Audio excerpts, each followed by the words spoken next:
To the world, Rock Hudson was the ultimate romantic hero. He had the face, the charm, and the Hollywood spotlight. In movie after movie, he swept leading ladies off their feet, defining what it meant to be a man's man in the golden age of cinema. But behind that carefully curated image was a man fighting a silent battle, one that very few people truly understood. From the moment Rock Hudson entered the industry, he was handed a role, and it wasn't just the one on screen. Studios crafted his identity, polishing him into the image of perfection. A tall, rugged, soft-spoken gentleman who represented the ideal American male. Women wanted him, men admired him, and everyone believed the fantasy. But that fantasy was built on a lie he was forced to live with every single day. Hudson knew early on that being openly gay in Hollywood was a professional death sentence. It wasn't just about scandal, it was about total erasure. One whispered rumor could kill a career, and Rock's management made sure he understood that. So he learned to smile through interviews, to deflect personal questions with charm, and to dodge anything that could be seen as too revealing. And he was good at it.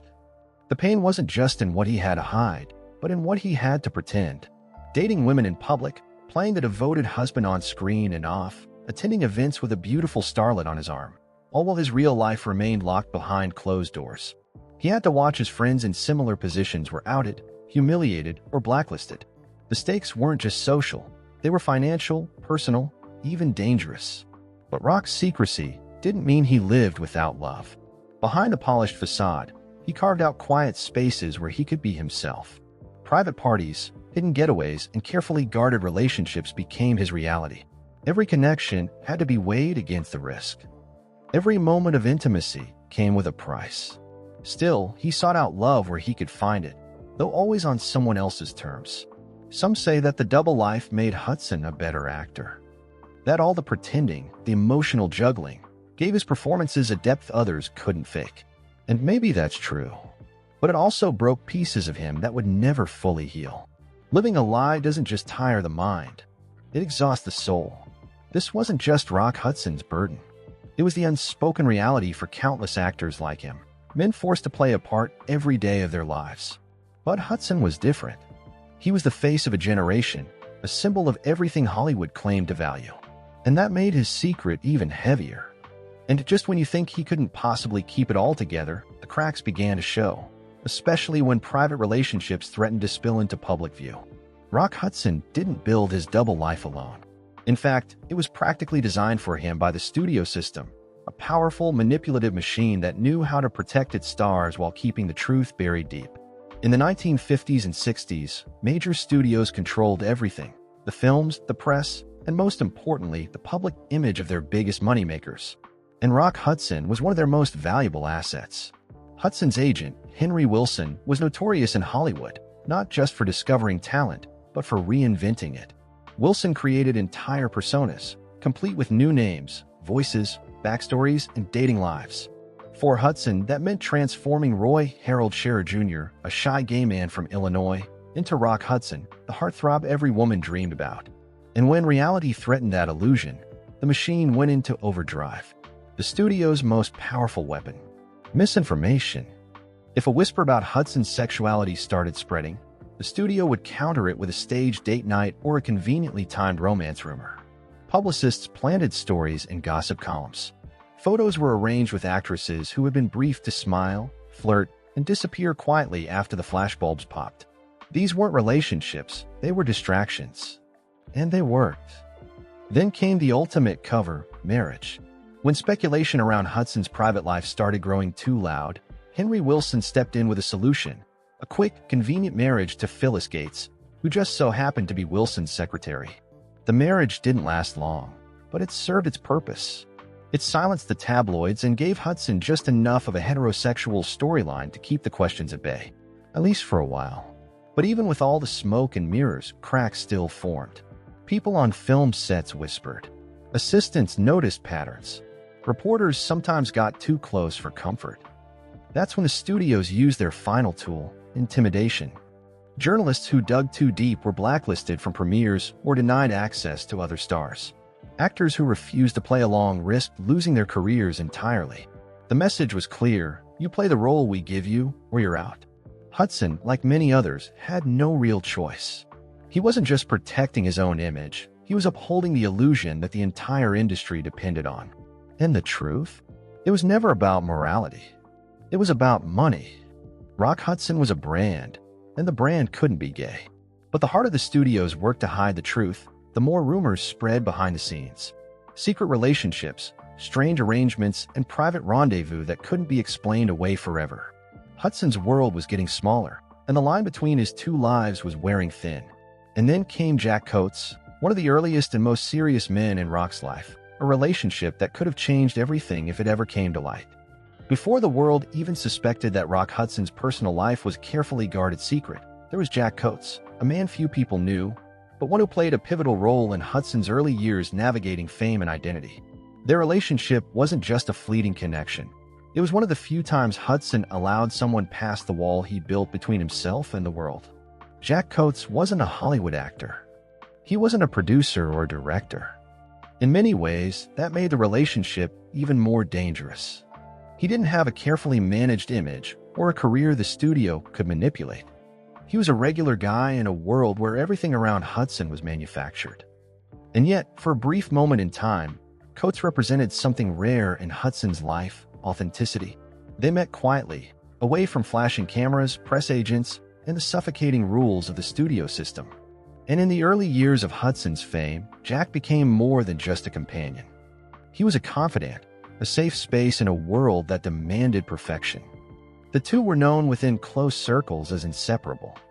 Friends, assistants, and behind-the-scenes insiders saw them together constantly, though the public never had a clue.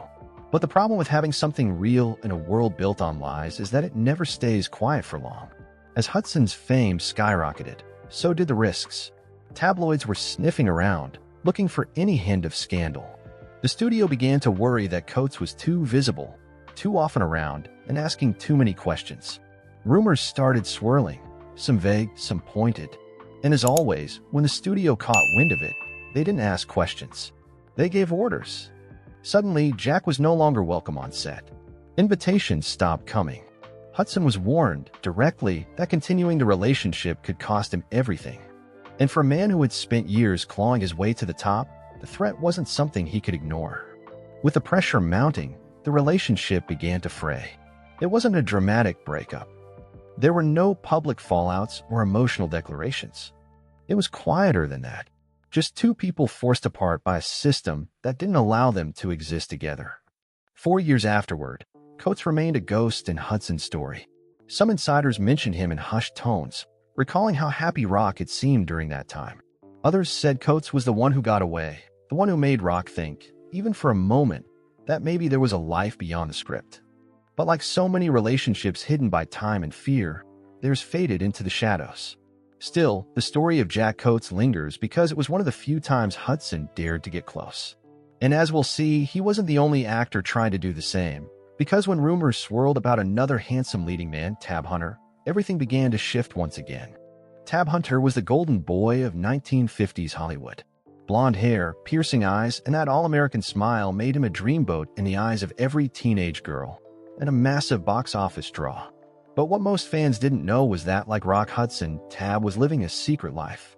And behind the polished surfaces of their public personas, the two stars' paths didn't just cross, they collided. At first glance, Rock and Tab seemed like opposites. Rock was the brooding, masculine heartthrob with a mature presence, while Tab had a boyish charm that screamed clean-cut and innocent. But beneath those contrasting images was a shared struggle that very few understood. Both men had been molded by the same ruthless system. Both knew the price of truth, and both were forced to become masters of the lie. The rumors of a romantic connection between Hudson and Hunter were whispered in the private corners of industry parties, away from the ears of journalists and executives. These weren't just tabloid fantasies. People close to both men later hinted that there was something deeper between them. Quiet glances, shared vacations, nights spent at private homes where no cameras could follow. Neither Rock nor Tab ever confirmed anything publicly. But the speculation was enough to spark fear among their handlers. Two leading men, both with massive fan bases, both known for their clean images, it was a ticking time bomb. If the rumors ever turned into proof, both careers could vanish overnight. To protect them, the studios went into high alert. Any interaction between the two had to be staged carefully or avoided entirely. They were often deliberately kept apart at public events. When they did meet, it was behind closed doors, under strict secrecy. And if anyone asked questions, the response was always the same: deny, distract, and discredit. Tab Hunter would later reveal that he had his own relationships with men in secret, that he lived in constant fear of being exposed. A fear Rock Hudson understood all too well. The two may have bonded over that fear, sharing a closeness forged in the pressure cooker of fame and silence. Whether or not their relationship was romantic, emotional, or just a mutual understanding, no one can say for certain. But there was something there. Something real in a world where almost everything was fake. For fans, the idea of two of Hollywood's most desirable men hiding a connection is shocking. But in their world, love was a risk, and being seen together was enough to spark chaos. They weren't just hiding from the public. They were hiding from the very machine that made them stars. Still, the fear of exposure didn't stop Hudson completely. Because just when it seemed he'd retreat back into silence, another secret partner emerged. One who would later go public and put Hudson's carefully guarded life in the spotlight. For decades, Rock Hudson maintained a carefully polished image. Rumors swirled, whispers followed, but the truth never fully cracked the surface until Mark Christian entered the picture. Unlike the men before him, Christian wouldn't remain in the shadows. His relationship with Hudson would end in betrayal, lawsuits, and headlines that rocked Hollywood to its core. Mark Christian wasn't famous when he met Rock Hudson. He was younger, charming, and lived a life far removed from the studio elite. But in private, their connection was instant. Christian quickly became more than just a companion. He was Hudson's partner, a steady presence during the star's later years. They lived together, shared a home, and for a while, built something resembling a normal life, albeit completely hidden from the public eye. But their story took a dramatic turn in the mid-1980s when Hudson's health began to deteriorate. Rumors of a serious illness started surfacing. Hudson looked thinner.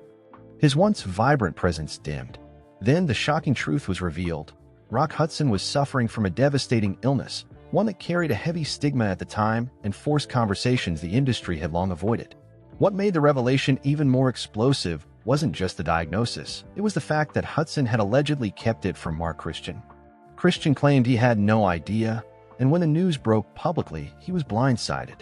He sued Hudson's estate, stating that he had unknowingly been put at risk, and the media pounced.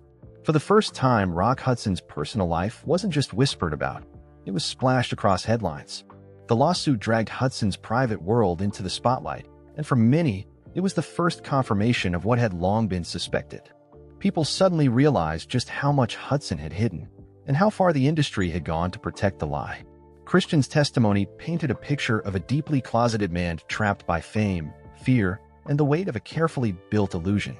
He spoke about the secrecy, the isolation, and the dual life that Hudson had lived. The court awarded Christian millions in damages, but the real cost was something money couldn't fix. Hudson's legacy had been cracked wide open. To some, Mark Christian was a victim. To others, an opportunist. But what's undeniable is that his voice shifted the narrative. He forced the public to confront what it had long ignored, that one of Hollywood's biggest icons had lived a lie, not out of deception, but out of survival. And yet, even as the scandal broke and people debated motives, it sparked something bigger.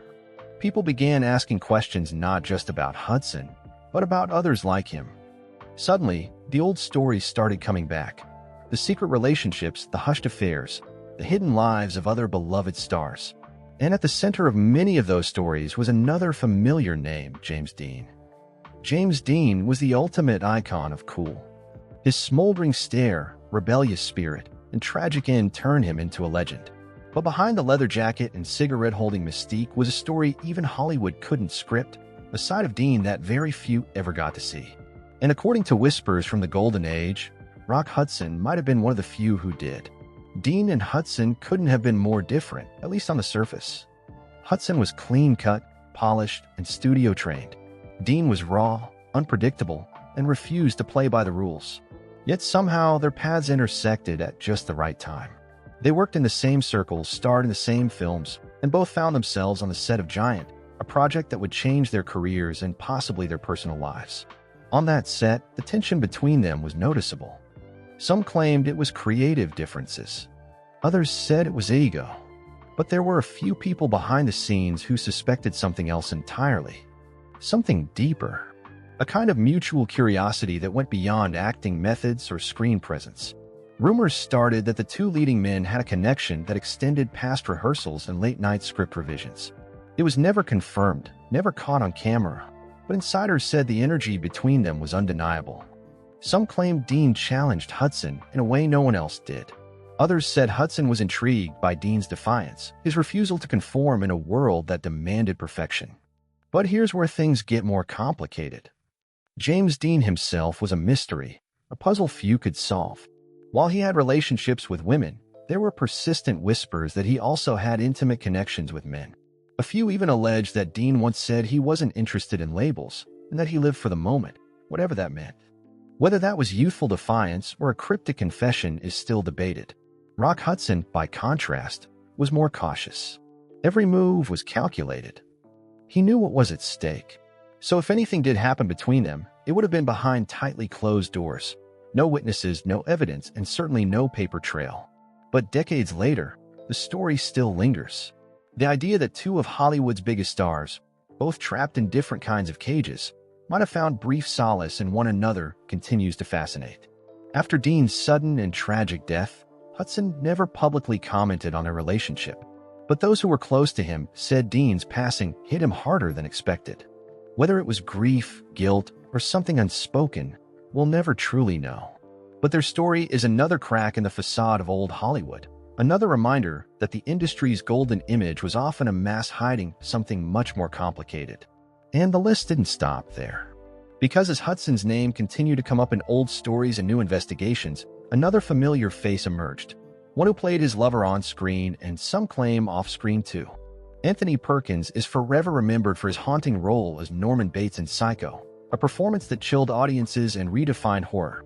But behind the terrifying character was a man battling demons of his own. Like Rock Hudson, Perkins was caught in the ruthless machinery of old Hollywood, where image was everything and the truth was dangerous. And for years, rumors swirled that the two stars had been far more than just colleagues. Both men were leading figures of their time. Hudson, the romantic idol; Perkins, the brooding intellectual. On the surface, they had little in common. But within the secret circles of Hollywood's underground parties and private gatherings, the two reportedly became close, very close. Insiders claimed the connection between them wasn't just casual. It had weight, emotion, a mutual understanding of what it meant to live a double life. Perkins, much like Hudson, went through elaborate lengths to protect his public image. He dated women publicly, posed for magazine shoots with female co-stars, and kept his real personal life under wraps. But those who knew him closely described a man who lived with a constant sense of fear of being discovered, of losing everything he'd worked for. It was a fear Hudson knew all too well. Stories began to surface in later years, pointing to secret getaways and hotel rendezvous between Perkins and Hudson. The evidence was always circumstantial, but the consistency of the whispers made them hard to ignore. One particular tale involved a quiet beach house in Malibu, where the two reportedly met in private, away from the flashbulbs and fanfare. There were no photos, no official records, just stories passed from one person to another, like a Hollywood urban legend that no one wanted to confirm, yet no one dared deny. Perkins never publicly discussed these rumors, and Hudson, true to form, kept his silence. But people close to both men have hinted at a connection that went far beyond friendship. A connection forged by shared struggle, secrecy, and survival. What makes their alleged relationship so compelling isn't just who they were, but what they represented. Two successful, admired men forced to erase parts of themselves just to stay in spotlight. In another time, their story might have been celebrated. In their era, it had to be hidden. Even after Perkins eventually married and had children, the stories didn't stop. Some claimed he never truly let go of that secret side of his life. Others believed his marriage was yet another carefully planned move to keep the press at bay. Whatever the case, the truth about his relationship with Hudson, if it existed, remains one of old Hollywood's most fascinating what-ifs. But Anthony Perkins wasn't the only one rumored to have shared a secret life with Hudson. Because even in the golden age of leading men, there was another actor, tough, rugged, and admired by millions, whose name quietly joined the list. Randolph Scott was the very image of American masculinity. Tall, chiseled, and steely-eyed, he dominated westerns and war films alike, becoming the archetype of the rugged Hollywood hero. But for all his grit and cowboy charm, Scott was a man surrounded by rumors, especially about his decades-long connection with another male star. Yet tucked within that legacy is something many overlook: his quiet, possibly unspoken bond with Rock Hudson. Now, here's where the story gets layered. Scott wasn't just a movie star, he was also part of one of old Hollywood's most persistent rumors, his alleged romantic relationship with Cary Grant. The two men lived together for years, even sharing a beach house. Fans called them the Bachelor roommates. Studios called it harmless. But behind the grins and cigar smoke, the speculation never stopped. So where does Hudson fit into all this? Though Scott was a generation older, he and Hudson moved in the same powerful Hollywood circles. They shared mutual friends, attended the same social events, and were both under tight control from the studio system. And though there was never a direct, confirmed relationship between the two, many insiders acclaimed that Scott, quietly and without fuss, played a mentor role in Hudson's private life. A kind of guiding figure, helping the younger actor navigate the impossible balance between fame and forbidden love. According to whispers, it wasn't uncommon for Scott to host private, invite-only gatherings at his estate, get-togethers that allowed men like Hudson to be themselves away from the cameras. These were spaces where the masks could drop, even for just a night. For men constantly playing roles in their public lives, that freedom meant everything. There are stories, of course, stories of a much deeper friendship, of letters exchanged, of shared understanding. Nothing confirmed. No photos. No confessions. Just memories passed on from those who were there, now aged and reflective, finally willing to talk. What makes the rumored connection between Scott and Hudson so compelling isn't passion, it's protection. Scott, having walked that tightrope for decades, allegedly helped Hudson avoid the pitfalls he'd already faced. It's said that when scandal loomed, Scott offered guidance. When pressure mounted, he offered calm. And while Hollywood kept spinning its stories, the real ones, quiet and hidden, were unfolding behind the scenes. But what's most tragic is how little these men could share openly. Two legends of the silver screen, forced to suppress what made them human. Not for lack of love, but out of sheer necessity. Out of survival. And yet, despite all the silence, despite the secrets they were forced to keep, one thing becomes crystal clear when you follow the trail. Rock Hudson was not alone. He existed in a web of connections, fellow actors, hidden romances, and shared struggles. And perhaps nowhere was that more evident than in his final years, when he chose to make one of the boldest moves of his life. By the 1980s, Rock Hudson's life had taken a dramatic turn. The romantic lead who once graced every magazine cover was now aging, his on-screen roles fewer and further between. But it wasn't just time that caught up with him, it was a secret he could no longer outrun. And when he finally made the choice to stop hiding, the world was stunned. In 1984, the industry started whispering that Hudson was unwell. He appeared frail, thinner, and distant. At first, publicists blamed exhaustion, age, and a busy schedule. But those closest to him knew something was terribly wrong. Behind closed doors, Rock Hudson had been quietly battling a devastating illness. And in 1985, the truth came out. Hudson was the first major Hollywood star to reveal he was dying of AIDS. It was a bombshell. Overnight, headlines around the globe exploded. The carefully constructed image of Rock Hudson, the ladies' man, the all-American heartthrob, shattered. And yet, in that destruction, something remarkable happened. For the first time in his life, Hudson's truth was no longer a secret. He had spent decades hiding in plain sight, and now with the world watching, he could finally stop pretending. The reaction from Hollywood was mixed. Some offered support. Others distanced themselves. But for those who had lived in silence like Hudson, it was a moment of quiet liberation. The man who had once feared the consequences of being discovered had, in the end, become a symbol, unintentionally, perhaps, but powerfully. Even more shocking were the revelations that followed his announcement. Former lovers came forward. Friends and colleagues began speaking about the man they knew, the real Rock Hudson. Stories emerged of a life lived in the shadows, of quiet romances, hidden heartbreaks, and a constant fear of being found out. One longtime friend described Hudson's final years as both tragic and heroic. He gave up everything he built to finally live without a mask, even if just at the end. And in those final moments, something shifted.